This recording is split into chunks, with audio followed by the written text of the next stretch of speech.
Just मी जेवण केली आणि बिग बॉसचा एपिसोड बघितली आणि बिग बॉसचा एपिसोड मी आतापर्यंत बिग बॉस मला खूप आवडते, लहानपणापासून खूप आवडते. आणि बिग बॉस जेव्हा मी बघते ना, तर मला कोणी राग आला ना, मला खूप राग येते. म्हणजे माझा कंट्रोल नाही होत. असं कोणी असते की सोडून देते, ओके ठीक आहे, तो शो आहे. मी सोडत नाही. मला एवढा राग येते आणि त्या लोकांचा असं बघू शकत नाही. मला खूप गुस्सा येते, खूप गुस्सा येते. आणि एवढे दिवस मी बिग बॉस बघत होते, बिग बॉस बघत होते. मी म्हटलं काहीतरी बिग बॉस बद्दल बोलते, काहीतरी बोलते. परंतु मला ते किक नव्हती भेटत, की यार का बोलू? मतलब एवढा काही इंटरेस्टिंग होऊन नाही राहिलेला, एवढा कोणाची राग पण नाही होऊ राहिली, एवढा काही स्पेसिफिक स्पायसी टॉपिक्स पण नाहीयेत. काहीतरी तो एक अंदरून जोश आला पाहिजे ना, जोश आला पाहिजे. आजचा एपिसोड बघून लिटरली सांगते, आजचा एपिसोड बघून फक्त एकच वाटते, एकच गोष्ट वाटते. I hate Ruchita. तिला असं वाटतं की तिचं बंद करा, तिच्या तोंड असं असं असं बंद करा. लिटरली एवढा गुस्सा येते, एवढी राग येते, एवढी बेशिस्त आहे, एवढा माज आहे, एवढी इरिटेटिंग आहे आणि एवढे गंदे गंदे एक्सप्रेशन देते. मतलब भाऊच्या धक्क्यावर बेशरमासारखे लाजीरवाणी गोष्ट झाली आहे, की तू दुसऱ्या रूम मध्ये जाऊन बस ग मूर्ख पोरी. मतलब लिटरली रितेश सर देशमुखला ते एक्सप्रेशन करते, ओहो भाई साहब. मतलब लिटरली आता सुद्धा तिचे एक्सप्रेशन चालूच असतात. मतलब फालतूगिरी चालू असते आणि एवढी इरिटेटिंग आहे भाई, एवढी इरिटेटिंग आहे. तिच्यावर येऊन आपण त्याच्यावर येऊनच, परंतु त्याच्या पहिले आजचा जसा एपिसोड सुरू झाला आणि एपिसोड सुरू होता तर सर्व भांडे वगैरे पसरलेले वगैरे होते, सर्व गोष्टी अशा वाईट वाईट ठेवलेल्या होत्या. काहीच काम नाही, काही धंदे नाही, रिकाम टेके बसले असतात, फक्त खावाचा हे करायचा, थोडासा काही बोलायचं, ओके आम्ही बिग बॉस खेळतो, आम्ही बिग बॉस मध्ये दिसतो, फक्त एवढाच असते. खरी धडा शिकवणारी आणि खरी बिग बॉसची नॉलेज आणि खरा जो प्रिन्सिपल आहे ना बिग बॉसच्या भाई, ते आहे राखी सावंत. सकाळी उठली, भांडे साफ नाही तिनं, बरोबर आहे, कचरा वगैरे नेलं वगैरे सर्वांनी दाखवलं. ओटा साफ वगैरे करायचा जो काम होता तो रुचिताकडे होता. ते रुचिताकडे गेली, सामान वगैरे दाखवलं, की बघ भाई तू का करतायस, तू या अशा प्रकारे काम करतेस का? आता कोणी कोणी म्हणतील भाई नाही, चांगल्या रीतीने सांगू शकते, नको. असे जे रुचितासारखे जे कांडे आणि किडी करणाऱ्या मुली असतात ना, त्या ह्या चांगल्या भाषेमध्ये कधीच समजत नाही. त्यांना राखी सावंतच हवी. राखी सावंत सारखी मुलगीच त्यांना धडा शिकवू शकते, की बघ तू का केलीस. आणि ज्या प्रकारे भाई राखी सावंतने कचरा नेला, असा धाडस एकही कंटेस्टंट मध्ये नाहीये की ते रुचिता समोर जाऊ शकतात आणि कचरा दाखवू शकतात. एकही नाही, फक्त आपले बसले असतात, असं केलं नाही आम्ही हा करून, एवढाच. काही जो असते ना एक ठाम मत असते, की नाही तू का बरं नाही केलीस, तुझं काम आहे ना तिच्या समोर दाखवून काहीतरी करणे, हा एवढा धाडस फक्त राखी सावंत मध्ये आहे. हे बाकीचे आहेत ना पुढे लेमचे आहेत, लेमचे. हा हो का, आम्ही दिसत नाही, आम्ही बस एवढाच येते, त्यांना गेम सुद्धा नाही कळत. लिटरली राखी सावंत बाई ते बिया वगैरे नेलं, कचरा वगैरे नेलं आणि सर्वजण जे विशाल वगैरे बसले होते त्यांच्यावर त्यानं घातलं, की बघा हा लेंड्या आहे तिथं. हे लेंड्या नव्हत्या, त्या पपईच्या बियाच होत्या, कारण की उंदीर कसे येतील बिग बॉस हाऊस मध्ये वगैरे आहे. तिनं कचरा वगैरे दाखवलं, की तुम्ही अशा प्रकारे केलेल्या भांडे आहेत आणि तुम्ही म्हणता की नाश्ता वगैरे बनवा वगैरे म्हणून. आणि तिने ह्या सर्व गोष्टी केल्या आणि ह्या रुचिताला बाबा बाबा एवढा. आता रुचिता आपल्या रीतीनं चांगल्या रीतीनं फेकू शकत होती बाहेरले, की ओके भाई तसा वगैरे आहे, तसा वगैरे 2-4 शब्द तिनं बोलला, ओके ओके ठीक आहे. मतलब राखीसोबत तिच्या भांडण झालं, ओके ठीक आहे. ह्या रुचिताला काय गरज होती अति शहाणपणा करायची, अति गोष्ट करायची. मतलब ही का म्हणते माहितीये का, ही का म्हणते रुचिता, अरे ह्या राखी सावंतला माझी गरज आहे. मी कधी आपल्या तोंडावर आली ना, मी आपल्या जज्ब्यावर आली ना, तू कधी कुठं कुठं कधी राहणार नाही, अशी ते राखी सावंतला म्हणते. मतलब राखी सावंतला तू म्हणत आहेस, की तू माझ्यासमोर कधी राहशील नाही. मतलब Rakhi Sawant, like seriously baby, like seriously. मतलब जेव्हा आणि हिला माहित होता, की मी राखीसोबत पंगे घेईन, राखीसोबत आता राखीनं स्टार्ट केलं नाही, आता मी सुद्धा कांड करतो, मी काहीतरी चीजे करतो. म्हणून ही एवढी नालायक आहे, एवढी आहे, की भाई एवढा जो आहे ना तिच्या. आता रुचिता चांगल्या रीतीने करू शकत होती, चांगला भांडण करू शकत होती, पण हिला माहित आहे राखी सावंत सारी दिसायला, माझे फोटेज काढण्यासाठी मी काय एक्स्ट्रा ऑर्डिनरी करू शकते. तो कचरा जाऊन त्या राखीच्या बेडवर टाकला. हे करायची गरज होती. जो व्यक्ती सुरुवात तर तूच करत आहेस. आणि जर तुम्ही राखी सावंतच्या बेडवर जाऊन कचरा फेकत असाल ना, तुम्ही एक्सपेक्ट करता की राखी सावंत चूप बसेल आणि काहीही बोलणार नाही, तर असं कधीही होत नाही. राखी सावंतनं जो केलं, जो एक्सपेक्टेड होता आणि सर्वांना माहित होता, की राखी सावंत तुम्ही पंगा घ्याल तर राखी काहीही करू शकते, ते कोणाचाही विचार करत नाही. आणि ज्या प्रकारे तिनं कचरा नेला आणि बेडवर टाकला, that is a best thing ever. मला तर चांगलं वाटलं. आय नो तो थोडा घाणेरडा पण होता, परंतु अशा मुलीला, अशा मुलांना धडा शिकवण्यासाठी अशीच गोष्ट हवी. मागच्या वीकमध्ये अनुश्रीने पूर्ण राकेशचे कपडे वगैरे फेकलं, पूर्ण गोष्टी केलं आणि राकेश आपला शांत होता. ओके ठीक आहे, करू दे, तिला राग आला होता. का बरं करू दे? तुमची मुलगी आहे का ते सांभाळ करणारी? मतलब त्यावेळेस राकेश दादाला स्टँड घ्यायला पाहिजे होता, की भाई तू असं का बरं केलीस वगैरे वगैरे. नाही, जाऊ दे, ते मुलगी आहे, तिला घुसाला. का बरं घुसाला? ऍज अ बिग बॉस तुम्ही कंटेस्टंट म्हणून आले, सर्वजण इक्वल आहेत, कोण बेटा, कोण मोठा, कोण का. You have to take a stand yourself. आणि ज्या प्रकारे राखीनं केलं, that is a best thing. आणि त्यावर हा सागर कारंडले नावाचा घुबड म्हणते, हा थँक्यू बिग बॉस, अशा लोकांना तुम्ही आणलं, अशा लोकांना आणला वगैरे म्हणून. ते राखीला का समजतायत? आणि हा जो विशाल, आणि सॉरी विशाल म्हणते, हा काय नाव आहे त्याचा, रोशन आणि सचिन दादा, हे एकही दिसत नाही. ह्यांचा स्वतःचा स्टँड नाहीये, स्वतःचा गेम नाहीये, काही थोबाड फोडत नाही आणि काही बोलत सुद्धा नाहीयेत. आय नो ते मनानं खूप चांगले आहेत. ऍज अ बिग बॉसच्या दृष्टिकोनानं बघत आहेत. त्यांना माणुसकीवर मी किंवा त्यांच्या पर्सनल ते खूप चांगले आहेत, खूप गोडच आहेत, खूप चांगले माणसं आहेत. I know. पण त्यांचा स्वतःचा गेम काहीच नाहीये. राखीमुळे राकेश दादा मागच्या वीकपासून दिसायला लागला. ज्या प्रकारे राखीने त्याला म्हटलंय, "तू नल्ला आहेस" म्हणून आणि राखीचा दृष्टिकोनच हा होता, की हा मुलगा दिसला पाहिजे म्हणून आणि तोच राकेश तिला म्हणते, "तू पोरगा राहिला असता तर धाडून टाकलो असतो." आणि तीच राखी त्याला कॅप्टन्सीमध्ये तिला 1 पॉइंट दिला आणि राकेशला.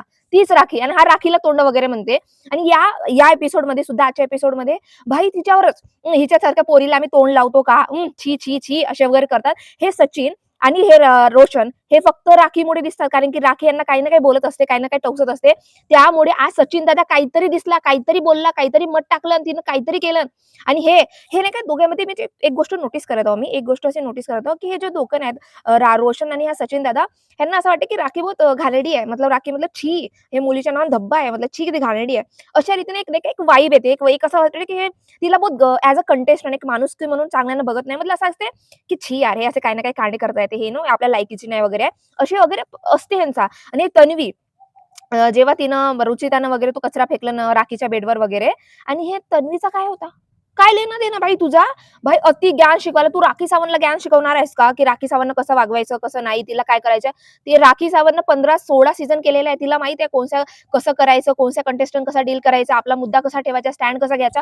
अति शहाणपणा, अति महानता बनायला आलेली आहे. मतलब ठीक आहे, तिने चांगला स्टँड घेतला आणि त्याच्यावर मला आहेच, की असं नको फेकूस, तुला असं नको करायला पाहिजे. Okay, okay. पण मला असं वाटतंय राखीनं ज्या प्रकारे स्वतःचं स्टँड केलं, की तू मला शिकवणार आहेस का मी काय करायचं आणि काय नाही. मी तुमच्या ग्रुपमध्ये आलेला आहे. डोंट कंट्रोल मी. मतलब ते कंट्रोल करायची. एका पॉइंटवर असं वाटलं, की तन्वी ना महान बनायची कोशिश करत आहे. मतलब तिचा मुद्दा नाहीये, तिचा काही लेना-देना नाहीये. तरी त्या मुद्द्यावर पडली आणि येणं वगैरे ठीक आहे. तू बोललीस चांगला, पण एक लिमिट असते. तू राखी सावंतला कंट्रोल कसे करू शकतो? तिला जे वाटते ते करू द्या आणि हा सर्व गोंधळ राखी सावंतनं त्या रुचितासमोर फेकलं आणि त्या लंड्या-लुंड्या जो बी आहेत, त्याच्यामुळे कोणीतरी तो ओटा साफ करायला आला. अनुश्री ओटा साफ करायला आली आणि अनुश्रीने ओटा साफ केला आणि त्याच्यानंतर दीपालीनं बनवलं. नाहीतर हा कार्यक्रम जो आहे जर झाला असता, हा ना झाला असता, ना बनला असता. तसेच गंदे राहिले असते, तसेच घाणेरडा पण राहिला असता. खरी स्वच्छता आणि खरी नीटनेटका ठेवणारी फक्त राखी आहे आणि राखीमुळेच हा काहीतरी शो लाईनीवर काहीतरी झाडू, काहीतरी कामं करताना लोकं दिसतात आणि ह्यांना समजत नाही, की 1 घंट्याचा एपिसोड आहे, आपण दिसला पाहिजे आणि राखीचा ह्यांनी अप्रिशिएट केला पाहिजे, की राखीमुळे ते काहीतरी दिसत आहे. मतलब हा जो सागर आहे, हा सागर तिला काही ना काही म्हणत असते. अशा मुलीला पाठवल्या का? अशा हिला केल्या का? लिटरली मला राखीबद्दल वाईट वाटते, की तुम्ही राखीबद्दल एवढा वाईट विचार करता, की ते घाणेरडी मुलगी आहे. तुमचं काही तिनं वाईट वगैरे केलं नाही. लिटरली तुमच्यामुळे तो सागर तरी दिसते. सागर कारंडे नावाचा तो आहे ना, जो इधर-उधर करत राहते, त्याच्यामुळे तो दिसते तरी. मतलब लिटरली यार मतलब एवढा राग येते, मला एवढा राग येते. अँड लिटरली मी खरं सांगते खूप दिवसापासून मी वाट होती. आय लव्ह प्रभूच्या प्रभू जो बोलते ना यार प्रभू प्रभू खूप दिवसापासून ना बडा शांत होता. काही दिसत नव्हता. लिटरली काही गेम नव्हता. फक्त तन्वीच्या मागे, मागे, मागे वगैरे जात होता. पण लिटरली या वीकमध्ये भाई प्रभू बोलला आणि ते चावट आणि नकटी अजून काही ना काही तिला बोलायचं चेपट्या नाकाची वगैरे, वगैरे ते रुचिता नावाची घुबड तिला ज्या प्रकारे तिनं मतलब प्रभूनं ज्या पंच फाईट केलं ना, तिच्या बॅक फाईट केलं ना, that is a best thing because एक ना रुचिता मला आवडायची कारण की मी रोडीज वगैरे पाहते. मी स्प्लिट्सविला सुद्धा पाहते. आणि जेव्हा रुचिता रोडीजमध्ये आली होती, तर मला आनंद होता, की एक महाराष्ट्राची मुलगी रोडीजमध्ये आली अँड आता मराठी बिग बॉसमध्ये आली, तर हे कधी कोणाला सोडणार नाही. स्टार्टिंगच्या वीकला मी रुचिताला बी ग्रुपला बडा सपोर्ट केलो, की भाई नाही यार चांगले आहेत, काहीतरी गेम करत आहेत, काहीतरी गेम करत आहेत. परंतु आता अत्यंत डोक्यात चाललेलं आहे. मतलब डोक्यात चाललेली आहे रुचिता. हिच्या स्वतः जबानवर कंट्रोल नाही. असं वाटतं हिच्या तोंडाला नको लागा. मतलब हिची फोटोजही नाही पाहिजे. हे लढल ना तरी हिचे फोटोज नाही पाहिजे. हिचं काहीच नाही बघायचं आहे. Literally she is irritating. I just हेटेड, हेटेड, हेटेड. आणि जसा तो प्रभूने जे बॅक फाईट केलं ना यावेळेस रुचिताला जे हे केलं चीजे केलं that is a best thing ever. आणि ज्या प्रकारे राखीनंच हा मुद्दा काढला नव्हता की रुचिता आणि हा विशालचा गुलू काय चालला एकामेकाचे पाय वगैरे का चापून देतात त्याच्यानंतर हा मुद्दा उठाला. त्याच्यानंतर यांचे प्रेम प्रकरण सुरू झालं आणि मी खरं सांगते हा जो फेक अँगल आहे ना रुचिता आणि विशालचा शोच्या बाहेर गेले ना कोणी कोणाला काळा तुटरा म्हणजे ओळखणार सुद्धा नाहीयेत एकामेकाला फॉलो तर काय म्हणजे एकामेकाला तोंड सुद्धा नाही पाहणार आहेत असे लोक आहेत ते. विशालपासून तुम्ही एक्स्पेक्टच नको करा. त्याला माहित आहे, की ह्या गोष्टी चालत आहेत, ह्या गोष्टीमुळे फुटेज भेटत आहे, ह्या गोष्टीमध्ये लोकांना आवडत आहे आणि लव्ह अँगल साऱ्या दुनियाला आवडते. बिग बॉसच्या हाऊसमध्ये लव्ह अँगल आवडते आणि ह्या विशालनं असा घुबड अशा पोरी ज्या ज्या ज्या रीतीने राखीनं म्हणलं ना, अशा घेते टिश्यू पेपर आणि फेकते, अशा घेते टिश्यू पेपर आणि फेकते. त्याच प्रकारे हा विशाल रुचिताचा यूज करणार गेमसाठी आणि मग तिला असं करून फेकणार आणि रुचिताला तो पसंत करते. मतलब मी रुचिताकडून म्हणेन, रुचिताला होऊ शकते थोडा इमोशनली मतलब जे वय आहे, माझ्याच वयाची आहे वगैरे शायद मोठी आहे, लहान आहे, आय डोंट नो. परंतु ते ते वयाचे असते ना, टीनेजर वयाचे, तर आपल्याला अटॅचमेंट इमोशनली होऊ शकते. परंतु हा विशाल नावाचा घुबड फक्त तिला यूज करत आहे आणि ज्या प्रकारे तो नॉमिनेशन टास्क झाला. मी एकच गोष्ट मला सांगायची आहे. हा नॉमिनेशन हा बिग बॉस पागल आहे का? मतलब लिटरली बिग बॉस असं वाटतं, की हर एपिसोडला एकच गोष्ट, की जे लोकं दिसत नाही, जे लोकांची फुटेज नाहीये, जे लोकं काही करत नाही, त्यांना फक्त नॉमिनेट करा. अरे तुम्ही दुसरे मुद्दे तो द्या. सर्वांची डिफरंट डिफरंट पर्सनॅलिटी आहे. तुम्ही हर वीकला ह्याच बेसवर नॉमिनेशन कराल. अरे दुसरे मुद्दे तर द्या, की कोणचा मुद्दा मतलब दुसरा काही करत नाहीये किंवा दुसरा असा मुद्दा, की कोणाचा कॉन्ट्रिब्युशन नाहीये किंवा कोणाचा घराचे कामं वगैरे नाही. मतलब डिफरंट डिफरंट मुद्दे. आणि हा एकच मुद्दा तर कोण दिसत नाही, कोण दिसत नाही आणि मग तो सचिन, सचिन, सचिन, सचिन, सचिन, सचिन, प्रभू, प्रभू, प्रभू, प्रभू, प्रभू. हे सर्व ते फक्त ते एकामेकाला फेकतील, नॉमिनेट करतील दॅट्स इट. काय that is a boring task. एकच तुम्ही हर वीकला एकच देता नॉमिनेशन, नॉमिनेशन, नॉमिनेशन. अरे नॉमिनेशन द्या तर त्याचं टार्गेट, त्याचं व्यक्तिमत्व केलं त्याचा दुसरा टास्क द्या. फक्त एकच कोण दिसत नाही, कोण दिसत नाही, कोण दिसत नाही. अरे हर वीकला हर व्यक्ती कसा दिसणार आणि तुम्ही सचिन दादाला टार्गेट कराल हमेशा, की दिसत नाही, दिसत नाही आणि तो व्यक्ती हमेशा नॉमिनेशन पासून वाचून येते. मतलब तो व्यक्ती दिसतच आहे ना, कोणी ना कोणी तिला सपोर्ट करतच आहे. मतलब लिटरली एकच मुद्दा. आणि ह्या सर्व गोष्टीमधून राखीला ज्या प्रकारे त्यांनी राणी केलं ते डिझर्व्ह करते राखी. कारण की तिच्या जशी ती राणी बनली तशीच घराचे लोकं झाडू मारत आहेत, घरात स्वच्छता दिसत आहे, घरातून काहीतरी हे जे कॅरेक्टर होते असे चूप, असे शांत, असे करणारे, आता काहीतरी हे दिसत आहेत. लिटरली सांगते.